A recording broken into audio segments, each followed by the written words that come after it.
I discovered the truth on our anniversary night. While searching for our wedding album, I found her secret letters to Thomas. 7 years of marriage built on a lie. She never loved me.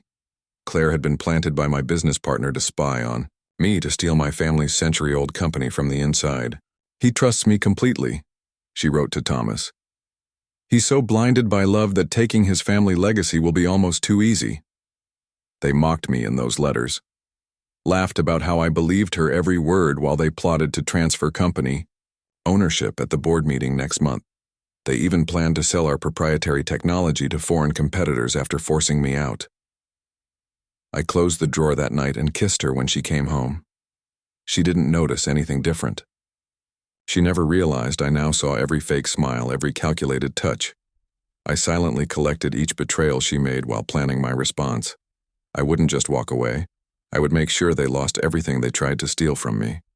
I always believed my success came not from inheritance but from understanding the value of what came before me. Harrington Enterprises wasn't just a company to me. It was a legacy of innovation and integrity, spanning 4 generations. As CFO, I spent years learning every aspect of our operations, honored to continue what my great-grandfather started with, nothing but determination and a workshop behind his house. When I met Claire at the Metropolitan Museum fundraiser, her passion for preserving historical artifacts mirrored my commitment to my family's legacy. Her dark eyes lit up, discussing the importance of maintaining connections to our past while building the future. In that moment, I thought I'd found someone who understood me completely. Most people only see the finished product, she said that night, gesturing toward an antique mechanical watch display. They never appreciate the precision engineering beneath, the countless hours of refinement. That's what I love about preservation work, James. Finding the hidden story behind the visible beauty. For 7 years, those words defined our marriage. Claire transformed our Victorian home into a perfect blend of historical integrity and modern comfort. She hosted cultural events that elevated Harrington Enterprises' community standing. She listened attentively during late nights when I discussed business challenges. At least that's what I believed she was doing. Thomas had been my closest friend since business school, the brilliant mind behind our manufacturing innovations, while I managed the financial architecture of our expansion. When my father died, Thomas stood beside me at the funeral and promised to help carry the weight. "You focus on honoring your father's vision," he told me. "I'll handle the operational transitions." I trusted him completely, which is why the quarterly reports from our Eastern Division caught me off guard. The numbers showed unexpected performance issues, losses in areas that had historically been stable. I spent 3 nights analyzing the figures, trying to understand the discrepancies between projected and actual outcomes. "It's likely just accounting errors," Thomas suggested when I raised my concerns, "or market fluctuations we didn't anticipate. Either way, it's not worth your attention right now. The Western projects need your focus." I mentioned it to Claire over dinner, but she skillfully redirected the conversation to her upcoming gallery exhibition. "You work too hard," she said, refilling my wine glass. "Take a break from numbers for one night. Tell me what you think about including the Victorian industrial photographs in the showing." I should have recognized the pattern then. Thomas deflecting attention from Eastern Division issues. Claire subtly changing subjects whenever business concerns arose. The signs were there, but I was too accustomed to trusting them both to see what was happening. The discovery came by accident. Claire was attending a charity auction, and I needed specific tax documentation for an audit review.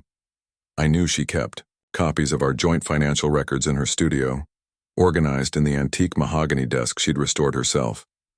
The hidden compartment revealed itself when I pressed what I thought was simply an ornamental feature. Inside, I found correspondence spanning 3 years between Claire and Thomas. Letters, emails, carefully annotated company documents. Evidence of a conspiracy so comprehensive it momentarily seemed impossible. Phase 1 complete. Jay completely trusts my involvement in company social functions. Board members responding positively to my suggestions. Claire's handwriting dated 2 years into our marriage. Eastern Division groundwork laid, selected assets isolated as discussed. financial restructuring proceeding without notice. Thomas's response, detailing how they were systematically weakening key company holdings. The most recent correspondence outlined their final strategy. Board meeting scheduled May 15th. Harrison and Winters confirmed support, presenting controlling interest transfer documents as necessary reorganization for international expansion.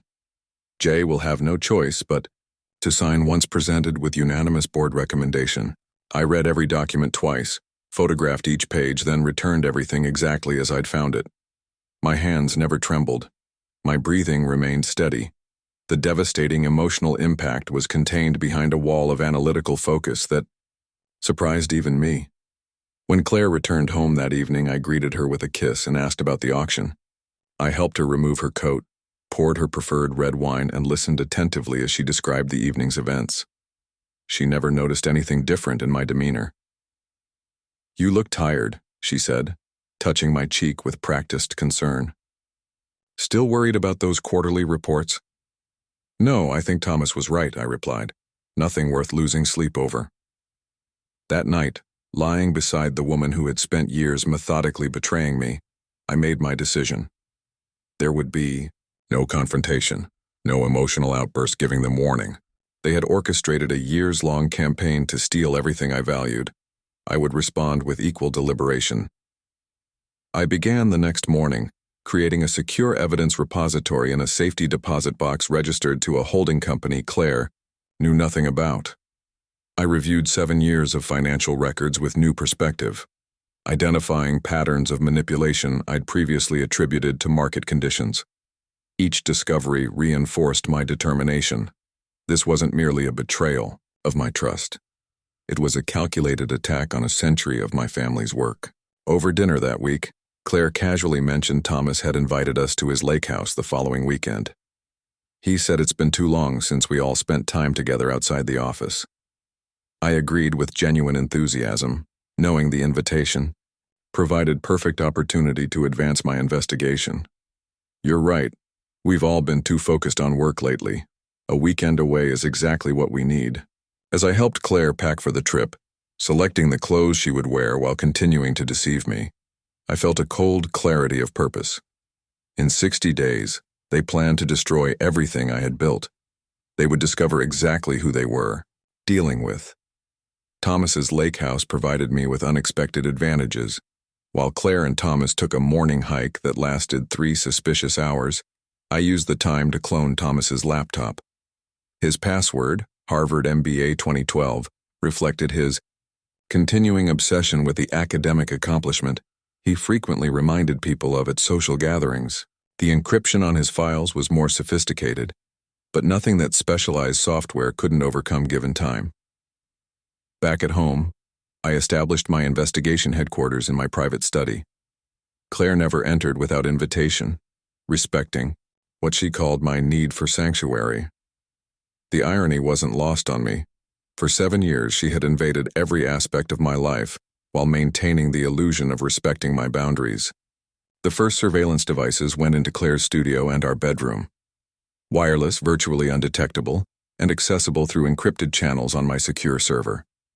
I installed them during a weekend when Claire attended an art symposium in Chicago, a trip I now suspected included a rendezvous with Thomas given the timing of his business conference in the same city. The recordings confirmed my worst suspicions within 3 days. "He's completely focused on the Western Division expansion," Claire told Thomas during a call from her studio. "The updated projection reports worked perfectly. He hasn't looked at Eastern operations in weeks." Thomas's laugh contained genuine amusement. "The board presentation is nearly ready. Harrison and Winters have reviewed the transfer documents and suggested minor changes to avoid legal complications. They're nervous, but the offshore account arrangement settled them down." "And after? Everything's arranged?" Claire asked. "1 week after the transfer, the technology packages go to our buyers. Payment confirms to our Singapore accounts. You and I will be enjoying Bali while James deals with the SEC investigation into his mismanagement." Claire's voice softened. "We could have just left together, started something new." "And live on what? Your curator's salary?" My trust fund that barely covers country club dues? Thomas scoffed. We deserve more than that. After this, we'll never worry about money again. Besides, James made it too easy. Still trusting me after all these years despite having everything handed to him. I listened to them dissect our friendship, my marriage, my character with clinical detachment. The emotional devastation had already occurred.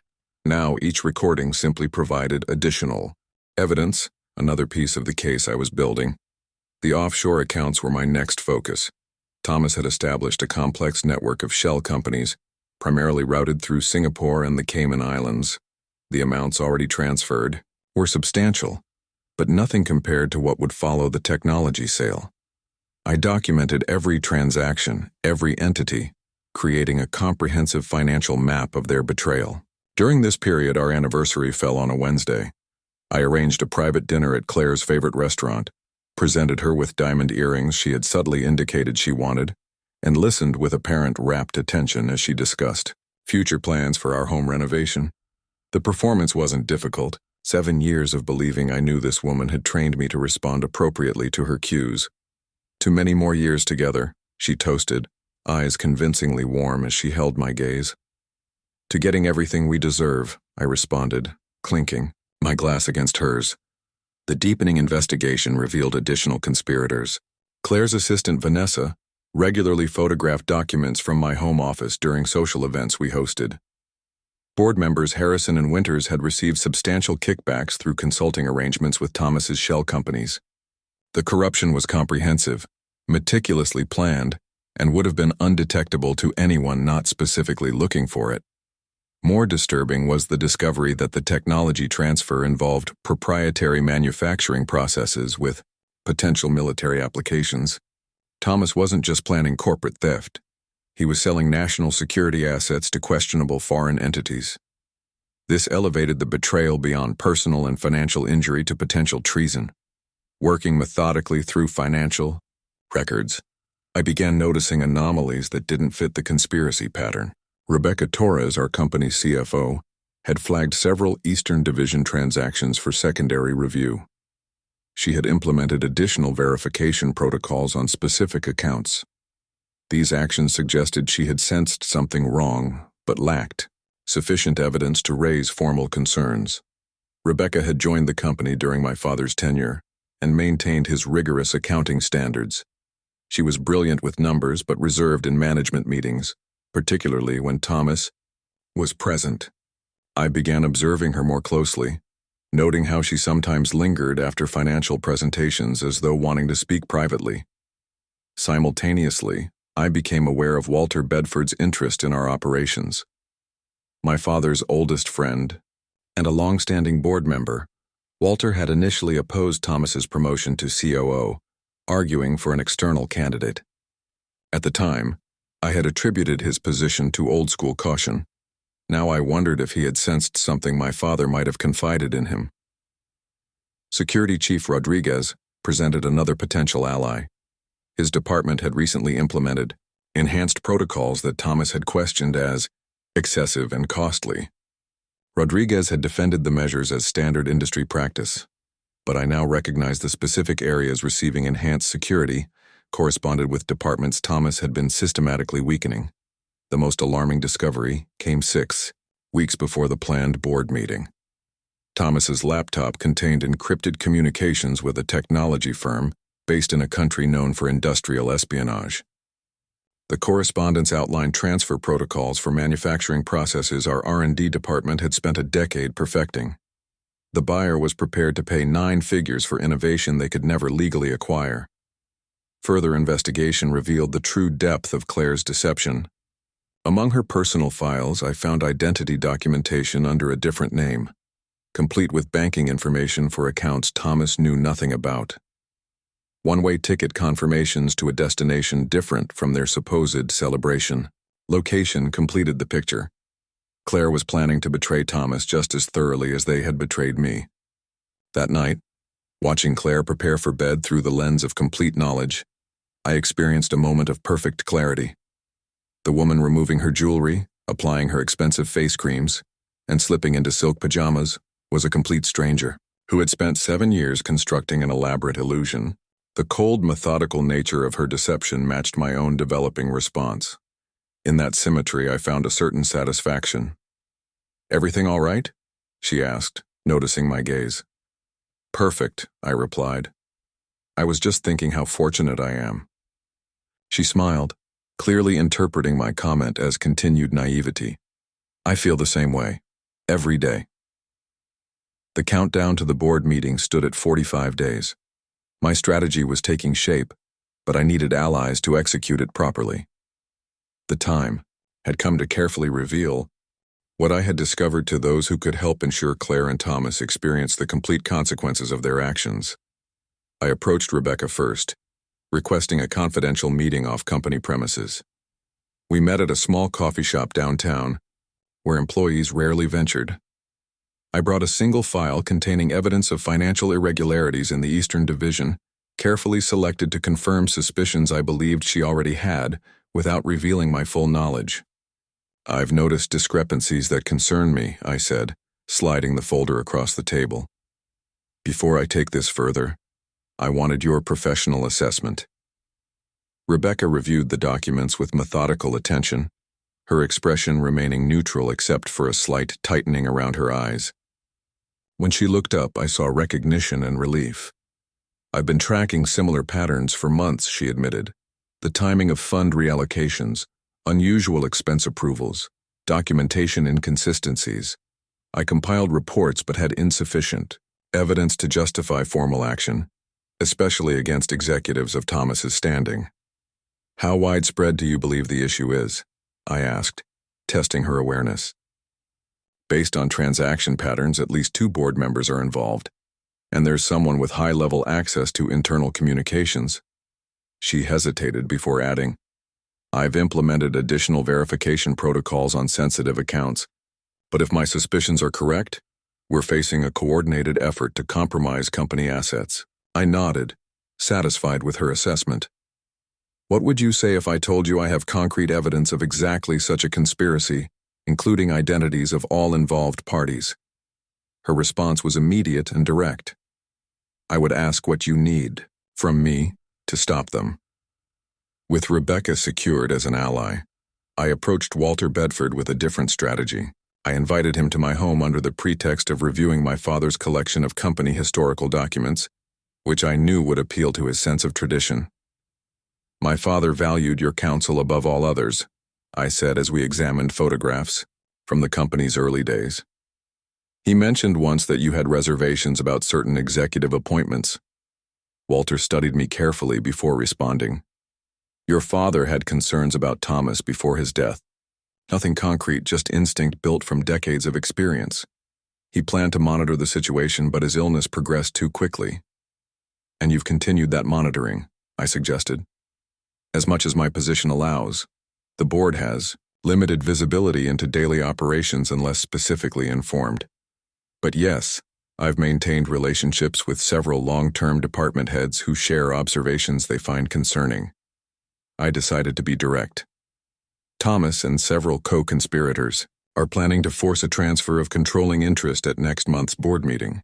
They've compromised Harrison and Winters, systematically weakened the Eastern Division, and arranged to sell proprietary technology to foreign entities." Walter showed no surprise, only grim confirmation. "What evidence do you have?" I outlined my discoveries, the surveillance operation, and financial documentation. His experience immediately grasped the implications. "Your father would be proud of your thoroughness," he said. "Tell me what role you need me to play." "Security chief." Rodriguez required the most careful approach. His position made him valuable but also potentially dangerous if his loyalties were compromised. I arranged to encounter him during his regular security rounds, asking casual questions about recent protocol enhancements that led to a private conversation in his office. "These specific areas receiving upgraded monitoring," I noted, pointing to his security map. "They align precisely with departments Thomas has been restructuring." Rodriguez's expression revealed nothing. "Security assessments are based on vulnerability analysis and asset value." "And what if the vulnerability comes from inside the executive suite?" I asked directly. He maintained eye contact for a long moment before reaching into his desk drawer. He removed a small drive and placed it between us. 6 months of unusual access patterns, unauthorized system entries, and security protocol overrides, he explained. All officially justified by executive privilege. I've documented everything but lacked sufficient authority to investigate further. And if I provided that authority, along with evidence these actions are part of a larger conspiracy, I would say it's about time, sir, Rodriguez replied, the formality confirming his allegiance. With my core team assembled, I established secure communication protocols and compartmentalized information flow. Each ally received only details relevant to their specific role, with complete understanding reserved exclusively for me. This structure protected against potential compromise and ensured coordinated execution without anyone possessing enough information to act independently. Rebecca began creating a parallel financial tracking system, documenting actual business operations versus the manipulated reports Thomas circulated. She identified every compromised account, traced fund movements, and prepared documentation that would clearly demonstrate the systematic nature of the fraud. Walter activated his network of loyal board members, carefully preparing them for what would be revealed without providing specific details. He secured commitments that they would attend the upcoming board meeting via video conference rather than in person, a seemingly minor technological preference that would prove strategically crucial. Rodriguez implemented enhanced security monitoring. That appeared routine but specifically targeted the conspirators' activities. He documented communication patterns, unauthorized access, and coordinated timing that reinforced the conspiracy narrative. Most importantly, he identified external security vulnerabilities that would need addressing once the technology transfer plan was exposed. Throughout this period, I maintained perfect normalcy in my interactions with Claire and Thomas. I attended planning meetings where Thomas outlined strategic reorganization proposals. I reviewed documents designed to facilitate the transfer of controlling interest, providing minor suggestions that seemed helpful, but actually created future leverage points. I listened attentively as Claire discussed post-board meeting celebration plans, asking questions that led her to reveal additional details about their intended departure. The psychological aspect of my counter-strategy began with subtle manipulations designed to create friction between the conspirators. I mentioned to Thomas that Claire had been speaking privately with Harrison after a recent dinner party. I asked Claire why Thomas had been meeting with legal counsel without including other executives. Small seeds of doubt, planted carefully in fertile ground of their mutual ambition. Thomas seemed stressed lately, I commented to Claire over dinner. Is everything all right with the reorganization planning? Just the usual pre-presentation anxiety, she replied, though I noted a slight hesitation. He's a perfectionist about these things. Understandable, I nodded. The Eastern Division documentation seems particularly complex. The ownership transfer structures he's proposing require careful legal navigation. I watched her expression shift subtly. Ownership transfers? I thought this was primarily operational restructuring. That's my understanding as well, I said, casually. Though the draft documents included contingency clauses regarding controlling interest realignment. Standard procedure for this scale of reorganization, I'm sure. The seed was planted. Later that evening, her call to Thomas included pointed questions about documentation details he had apparently not fully shared with her. Their conversation became tense, with Thomas assuring her everything was proceeding as planned, but clearly annoyed by her questioning. I made anonymous contact with regulatory authorities regarding potential unauthorized technology transfer, providing just enough information to initiate monitoring without triggering immediate investigation. This groundwork would prove valuable when federal involvement became necessary. 30 days before the board meeting, I met with federal investigators, discovering Thomas was already under surveillance for tax irregularities related to his offshore accounts. I negotiated a coordinated response plan that would satisfy both corporate governance requirements and criminal prosecution needs. As the countdown to the board meeting entered its final phase, I reviewed my preparation with cold satisfaction. The conspirators remained confident in their plan, unaware of the comprehensive counter-strategy now in place. Claire continued her performance as loving wife while finalizing her escape preparations. Thomas proceeded with technology transfer arrangements while managing increasingly nervous board members. They believed themselves architects of a brilliant conspiracy, never suspecting they were now merely players in a scenario I controlled completely. The psychological distance between Claire and Thomas grew as my subtle manipulations took effect. During a dinner with both of them, I observed their normally seamless interaction now contained undercurrents of tension. Thomas interrupted Claire twice when she discussed the upcoming board presentation. Claire pointedly mentioned Thomas's recent absences from scheduled meetings. The reorganization documentation needs constant refinement, Thomas explained when I inquired about his missed executive committee session. Some legal complexities required personal attention. Interesting, I replied. Claire mentioned you've been consulting with Harrison directly about board presentation strategy. I'm glad you're aligning all the elements so carefully. Claire's eyes narrowed slightly. I don't believe I mentioned Harrison specifically, James. My mistake, I said smoothly. I must have misunderstood. The exchange created exactly the uncertainty I intended. Later that evening, my surveillance captured Claire questioning Thomas about his meetings with Harrison, while Thomas demanded to know what she had been telling me about their preparations. While their trust in each other deteriorated, I accelerated my corporate restructuring. Key operational roles were assigned to employees whose loyalty to the company was unquestionable. Critical manufacturing processes were subtly modified with additional security protocols that appeared as quality control improvements but actually prevented unauthorized technology transfer.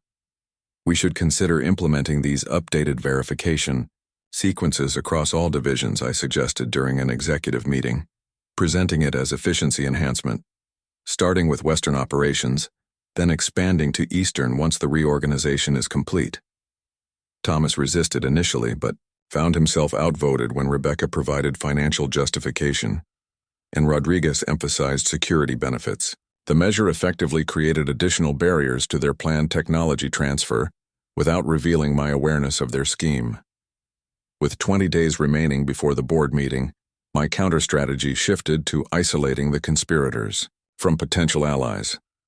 Walter arranged private conversations with board members not yet compromised, sharing carefully selected concerns about governance issues that would arise during the upcoming meeting. Without directly accusing Harrison and Winters, he established expectations of rigorous scrutiny for any major ownership changes. Meanwhile, Rebecca implemented additional financial controls that appeared routine, but specifically targeted channels. Thomas had established for fund diversion. Her systems flagged unusual transactions for secondary review, creating procedural barriers that forced Thomas to either abandon certain financial aspects of the conspiracy or risk immediate exposure. The Quarterly Audit Committee has requested enhanced documentation for Eastern Division performance metrics, Rebecca informed Thomas during a finance meeting. Standard procedure given the restructuring discussions, but they've asked for historical comparison data going back 3 years rather than the usual 18 months. Thomas maintained his composure, but I noted the momentary tension in his jaw. That seems excessive given the timeline we're working with. Can you push back? I've already attempted to streamline the request, Rebecca replied. The committee was quite insistent, particularly Harrison, interestingly enough. The mention of Harrison, who Thomas believed was firmly under his control, introduced another element of uncertainty into their conspiracy. Later surveillance confirmed Thomas contacting Harrison to realign expectations regarding the audit request, only to discover Harrison himself hadn't initiated the additional scrutiny. As doubt spread among the conspirators, I finalized preparation for the board meeting confrontation. The conference room technology was upgraded with enhanced recording capabilities disguised as standard video conferencing improvements. Security protocols were modified to ensure no one could leave the building during the meeting without proper authorization. Federal agents were briefed and positioned to respond when signaled. 10 days before the board meeting, Claire's assistant, Vanessa, became increasingly nervous. My surveillance captured her expressing concerns to Claire about potential legal exposure. If anyone ever audits those transfer authorizations with my signature, she worried during a private conversation in Claire's studio, there's nothing protecting me from liability. Thomas promised documentation limiting my involvement, but I haven't seen anything concrete. Thomas is handling the legal frameworks, Claire assured her. Everything will be properly structured to shield all participants. Like those offshore account protections he promised Harrison and Winters, Vanessa countered.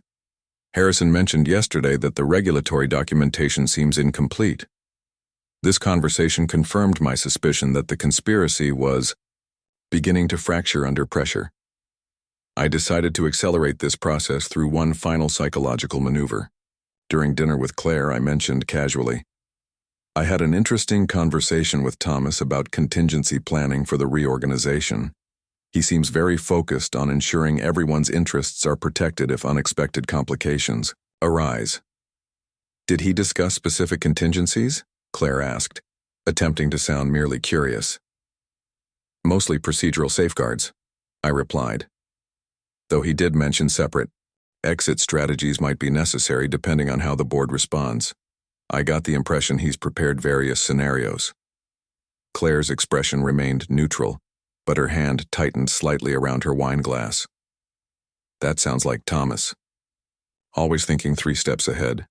Indeed, very reassuring to have someone so thoroughly prepared managing these transitions. Later that evening, Claire made an encrypted call to check her private flight booking, confirming departure details Thomas knew nothing about. She also transferred additional funds to her secret account, preparations for her planned betrayal of her co-conspirator. With 1 week remaining, I arranged a private conversation with Rodriguez to finalize security measures for the board meeting. We've identified all potential exit routes and established monitoring protocols, he confirmed. Federal agents will be positioned with clear communication channels, but remain invisible until signaled. Building security systems are locked to my personal authorization during the specified time frame. And the video conferencing setup? Fully secured. Transmission routes are isolated from standard company networks. Recording functions operate on independent systems with redundant backups. Walter has confirmed all remote board members will connect through our secured channels. Perfect. I provided him with the final timeline. Coordination is essential. When I signal, everything must happen simultaneously. The weekend before the board meeting, Claire and Thomas held what they believed was their final planning session at his apartment. Surveillance captured them reviewing documents, confirming arrangements, and discussing post-coup plans.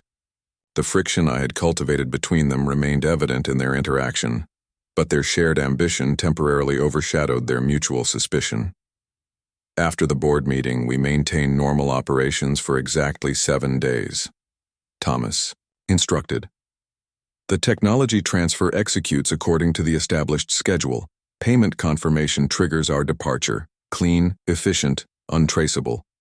And if there are complications, Claire pressed, James might not respond as passively as you expect. Thomas dismissed her concern. James trusts me implicitly. By the time he fully comprehends what's happened, the legal frameworks will be established and irreversible. His options will be limited to accepting the new reality, or facing potential liability issues we've structured around his signature authority. And Harrison and Winters? They receive their promised compensation and remain as board members to maintain operational continuity. Their involvement is too deeply documented for them to consider exposing the situation. What Thomas failed to mention, and what my surveillance had previously revealed, was his plan to eventually implicate both board members in regulatory violations, creating scapegoats for any future investigations. Similarly, Claire concealed her separate escape plan, scheduled 48 hours before Thomas's intended departure. On the eve of the board meeting, I observed Claire packing a small bag she described as containing presentation materials for the next day. The surveillance system revealed it actually contained her alternate identity documentation, secured digital devices, and essential personal items. That night, sharing what she believed was our final dinner as husband and wife, Claire was particularly attentive. She selected my favorite meal, opened a bottle of wine we had been saving for a special occasion, and reminisced about our life together with convincing warmth. "Whatever happens with the company reorganization," she said, raising her glass, "I want you to know how proud I am of everything you've built. Tomorrow marks the beginning of an important new chapter." "Indeed it does," I agreed, meeting her gaze steadily. "A truly defining moment for everyone involved." She kissed me goodbye the next morning with practiced tenderness, completely unaware that I had already initiated the final phase of my counter-strategy. As she left for her early meeting with Thomas, I allowed myself a moment of cold satisfaction. In approximately 4 hours, 7 years of betrayal would reach its inevitable conclusion. I arrived at the office 3 hours before the scheduled board meeting. The early morning quiet allowed me to methodically verify each element of my preparation. Rebecca confirmed all financial documentation was properly organized and accessible. Walter reported all remote board members were prepared for the secure video conference. Rodriguez finalized security protocols and confirmed federal agents were strategically positioned nearby. The boardroom technology underwent final testing. Multiple screens were arranged to display remote participants, financial data, and documentary evidence simultaneously. Recording systems were activated with redundant backups. Every detail was verified, every contingency addressed. "Mr. Harrington?" My assistant called from the doorway. "I have those files you requested." She handed me a thumb drive containing the final compilation of surveillance recordings. I had selected specific segments that would leave no room for denial or misinterpretation. The complete narrative of betrayal, condensed into irrefutable evidence. "Thank you, Linda. Please ensure I'm not disturbed until the board members arrive." Alone in the boardroom, I reviewed the presentation sequence one final time.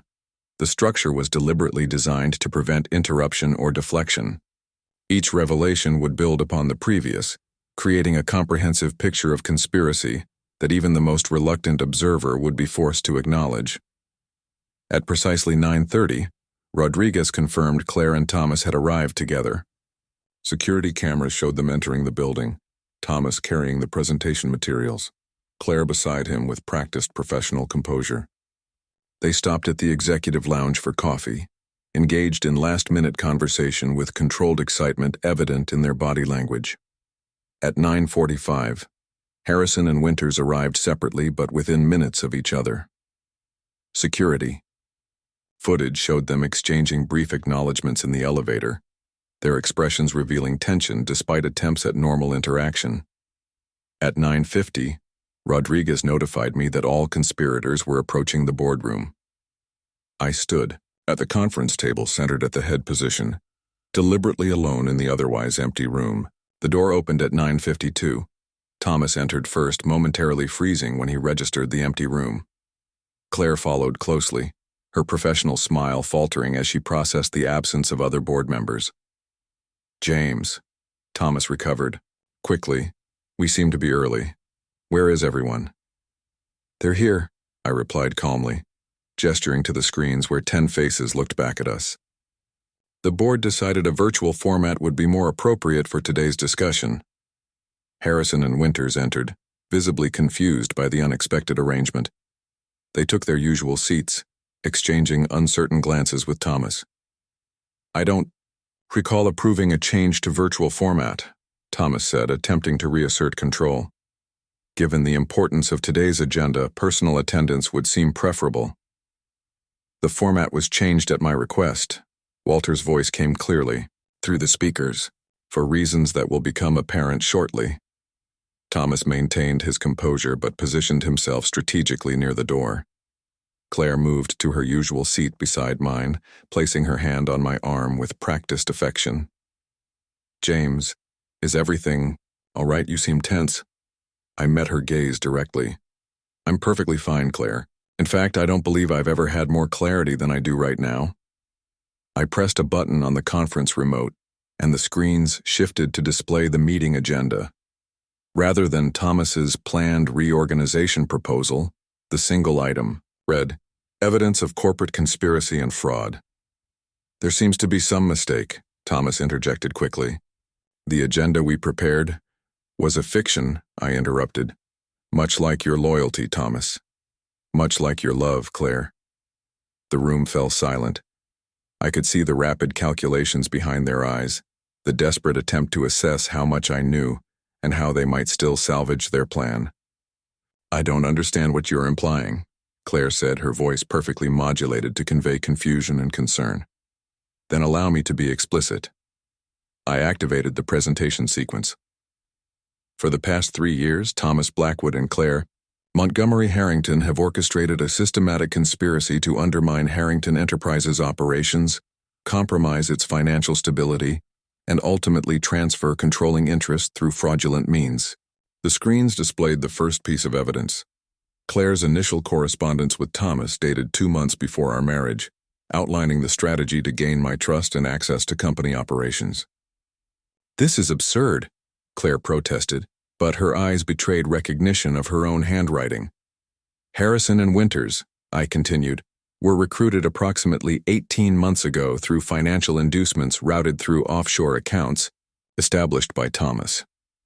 The screens shifted to display banking records, followed by recorded conversations between Thomas and both board members discussing payment structures and liability limitations.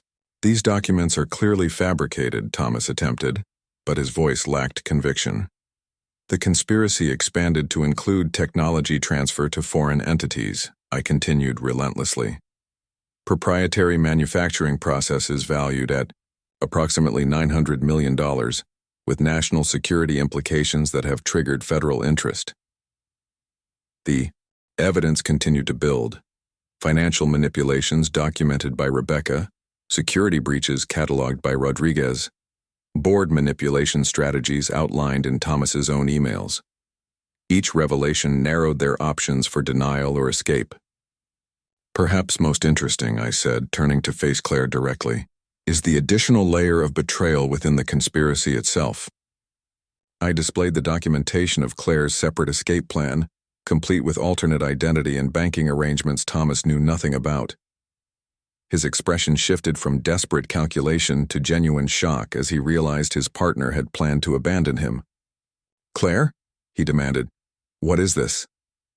"Obviously more fabrication," she responded, but her voice had lost its confidence. I triggered the final evidence sequence, surveillance recordings from my home and their private meetings. Claire's voice, describing me as completely blinded by love. Thomas detailing how they would leave me professionally destroyed while they enjoyed their new wealth. The comprehensive documentation of a betrayal so complete, it left no room for misinterpretation. As the final recording played, the boardroom door opened and federal agents entered quietly, positioning themselves around the room. Rodriguez stood beside them, his professional demeanor unchanged but his authority evident. "Thomas Blackwood, Claire Montgomery," the lead agent stated, "you're under investigation for corporate espionage, wire fraud, and conspiracy to commit violations of the Export Control Act. Please remain seated while we secure the premises." Thomas made a desperate move toward the door but found his path blocked. Claire remained seated, her calculating mind visibly assessing remaining options and finding none. "Harrison and Winters," I addressed the shocked board members, "your cooperation with federal investigators will be considered when determining the extent of your legal exposure. I suggest you begin by explaining exactly how you were recruited and what you were promised." Harrison broke first, immediately distancing himself from the core conspiracy. "Thomas approached me with what he called a retirement security opportunity. I never agreed to technology transfer or anything involving foreign entities." Winters quickly followed suit, desperate to minimize his involvement. "I was told this was simply a corporate restructuring with bonus incentives for support." "If I had known the full extent..." "Enough," Thomas snapped. "None of you understand what you're talking about. James, whatever you think you've discovered has been misinterpreted. If we could speak privately." "We've had 7 years of private conversations, Thomas," I replied. "I'm no longer interested in anything you have to say." I turned to address the board members on the screens. "You have all received comprehensive documentation of the conspiracy and its potential impact on company operations. I propose an emergency vote to remove Thomas Blackwood, Harrison Mills, and Jonathan Winters from all positions within Harrington Enterprises, effective immediately. Walter led the response. I move to approve the immediate removal as proposed. The vote was unanimous, the board members responding with professional efficiency that belied the extraordinary circumstances. With formal corporate authority stripped away, Thomas seemed to physically diminish, his confident posture collapsing into something smaller and desperate. Claire made one final attempt to salvage the situation. "James," she said quietly, "I know this looks damning, but there's context you're missing. We should discuss this privately as husband and wife." I regarded her with calm detachment. "We have nothing to discuss, Claire. Our marriage, like your integrity, exists only on paper, and even that will be remedied shortly." As federal agents began the formal process of detaining the conspirators, I addressed the board once more. I propose appointing Rebecca Torres as interim COO to manage operational continuity. A comprehensive audit of all divisions will begin immediately, with particular focus on restoring Eastern Division stability. The motion passed without objection. The remote board members disconnected after expressing their continued confidence in my leadership, leaving me alone with the federal agents and their detainees. Thomas and Claire were escorted from the boardroom in stunned silence, the magnitude of their failure finally registering fully. Harrison and Winters followed separately, already beginning to offer information in exchange for consideration. When the room emptied, Rebecca entered with the preliminary transition documents ready for my signature. "Exactly as you predicted," she said quietly. They never suspected until it was too late. They believed their narrative was the only one that mattered, I replied, signing the documents that would begin rebuilding what they had tried to destroy. A surprisingly common mistake. 6 months transformed Harrington Enterprises completely. The Eastern Division, once deliberately weakened to facilitate transfer, now led our growth with revitalized manufacturing systems and expanded client relationships. The board, purged of compromised members, embraced governance reforms ensuring no single individual could ever again accumulate unchecked influence. Most importantly, the company culture had been reset around principles of transparency and accountability. I stood at my office window reviewing quarterly projections that exceeded even our most optimistic forecasts. The market had responded positively to our restructuring, interpreting the conspiracy exposure as evidence of institutional strength rather than vulnerability. Our stock value had increased 40% since the board meeting confrontation. "The Tokyo contract is confirmed," Rebecca announced, entering with the signed agreements. Their technical team was particularly impressed with our enhanced security protocols. As interim COO, Rebecca had proven herself indispensable, implementing operational improvements while maintaining stability through the transition. Her promotion to permanent status had been unanimously approved the previous week. "Excellent work," I acknowledged. "The Asian expansion is proceeding faster than projected. The team deserves the credit. They've embraced the new direction completely." She hesitated briefly before adding, "The federal prosecutor called again this morning. Thomas has offered additional information about overseas connections in exchange for sentencing considerations. Forward any relevant details to legal, but we've already provided everything substantive," I replied. "His desperation isn't our concern." The legal proceedings against the conspirators had followed predictable patterns. Harrison and Winters immediately sought cooperation agreements, providing comprehensive testimony about their recruitment and involvement. Vanessa had quickly followed, turning over communication records in exchange for immunity. Thomas initially maintained his innocence, but changed strategy when the evidence proved overwhelming. Only Claire had refused to cooperate, maintaining a composed silence through arraignment and preliminary hearings. Her attorney had attempted various procedural challenges, all unsuccessful given the quality of evidence. The prosecution had built a methodical case that left no room for reasonable doubt. "Also," Rebecca continued, "the board approved your proposal for the Legacy Preservation Initiative. Walter was particularly supportive of naming it after your father.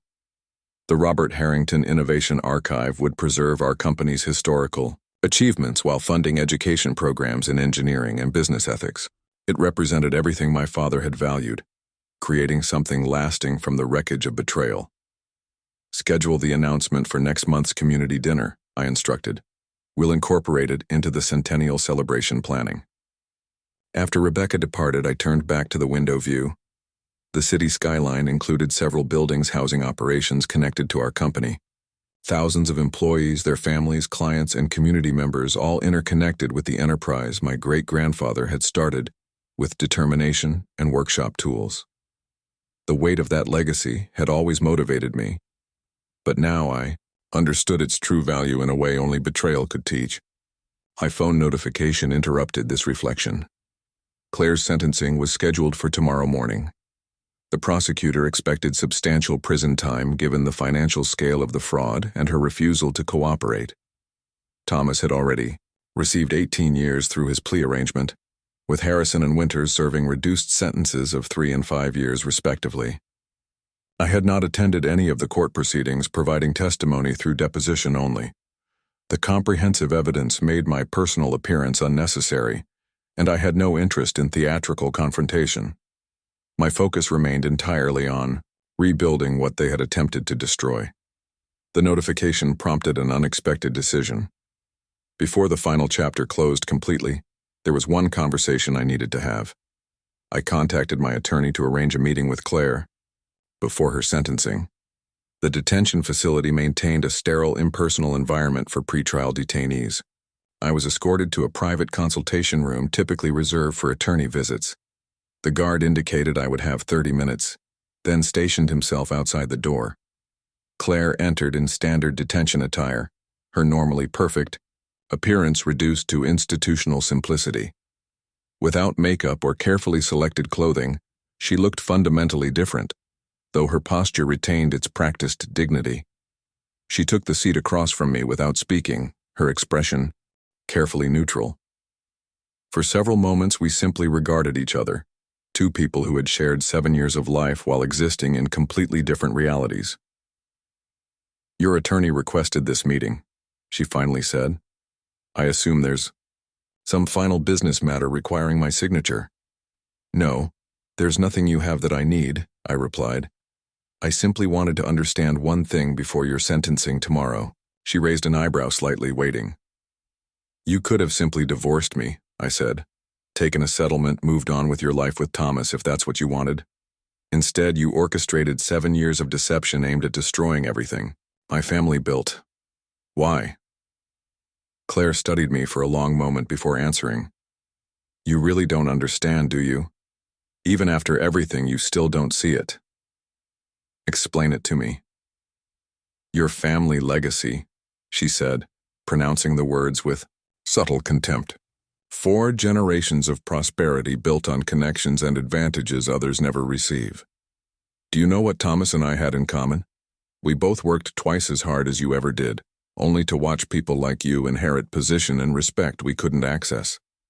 So this was about resentment? Jealousy? It was about justice, she countered, redistributing opportunity that was concentrated through historical advantage rather than merit. You never questioned your entitlement to run a company you didn't build.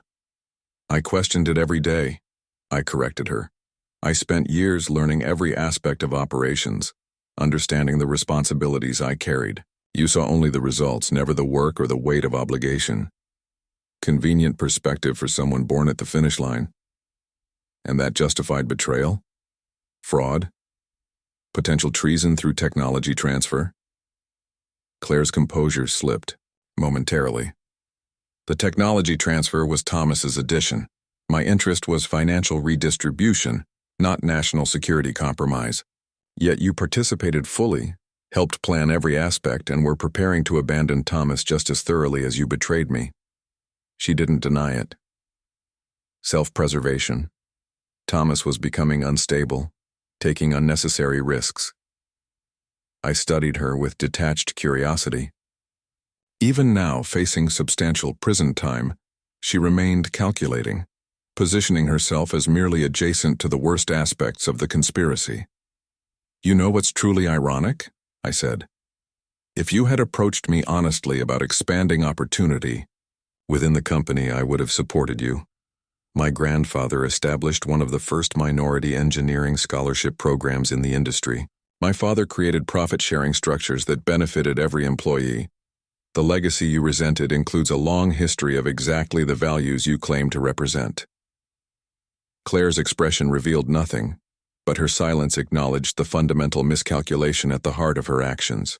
You didn't fail because I'm some business genius who outmaneuvered you, I continued.